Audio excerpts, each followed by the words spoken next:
नमस्कार। आज मैं लाई हूँ धर्मवीर भारती जी की कन्नुप्रिया आपके साथ जो मैं साझा करूँगी। तो आज मैं एक ऐसी राधा के बारे में बात करूँगी, ना तो वो जयदेव की राधा जैसी हैं, ना वो सूरदास की राधा जैसी हैं।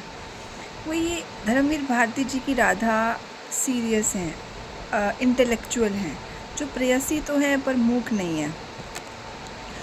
तो जो कन्नुप्रिया है ये धर्मवीर भारती जी की एक लंबी कविता की पुस्तक है। इसमें काव्य रचना है, तो इसमें काफ़ी अंश है। मैं एक छोटा सा अंश, एक प्रश्न वो आपसे साझा करूँगी।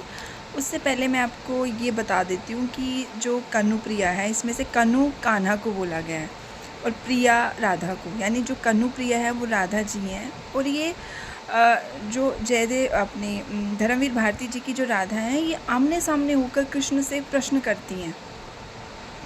वो एक चंचलता भरा उनका करैक्टर नहीं है इनकी राधा में। ये राधा, मैं आपको जैसे पहले बता चुकी हूँ, इंटेलेक्चुअल हैं।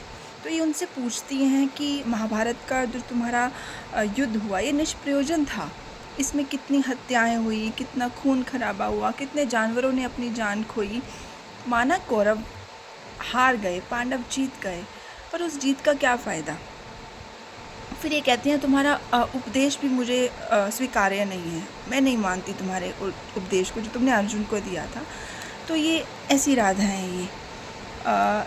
तो मैं आपको पढ़ के सुनाऊंगी एक प्रश्न, जो इनका एक अंश है कन्नुप्रिया का।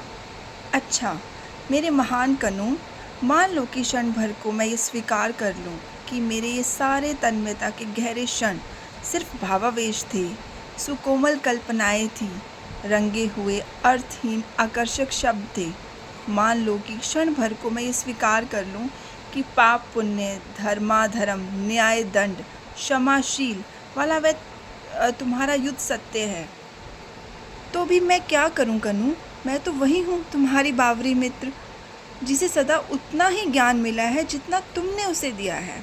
कितना प्यारा लिखा है कि राधा कृष्ण के अलावा कुछ सोचती ही नहीं है। जो कृष्ण ने उन्होंने कह दिया वही उन्होंने मान लिया।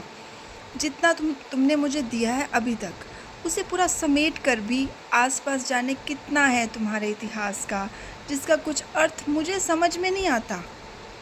अपनी यमुना में जहाँ घंटों अपने को निहारा करती थी मैं, वहाँ अब शस्त्रों से लदी हुई अगणित नौकाओं की पंक्ति रोज़ रोज़ कहाँ जाती है।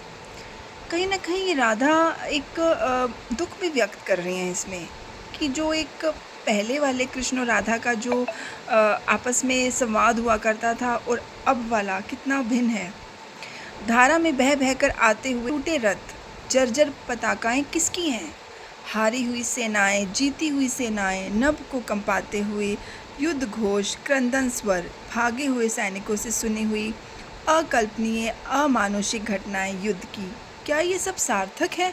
चारों दिशाओं से उत्तर को उड़ उड़ कर जाते हुए गृद्धों की क्या तुम बुलाते हो। जितनी समझ अब तक तुमसे पाई है कन्नू, उतनी बटोर कर भी कितना कुछ है जिसका कोई भी अर्थ मुझे समझ नहीं आता। अर्जुन की तरह कभी मुझे भी समझा दो, सार्थकता क्या है बंधु। मान लो कि मेरी तन्मयता के गहरे क्षण रंगे हुए अर्थहीन आकर्षक शब्द थे, तो सार्थक फिर क्या है कन्नू। धन्यवाद। और हाँ, अगर कोई मुझसे त्रुटियाँ हो तो मैं उसके लिए क्षमा प्रार्थी हूँ। बाय। आगे मैं एक नई वीडियो के साथ आपको मिलूँगी। Thank you. बाय।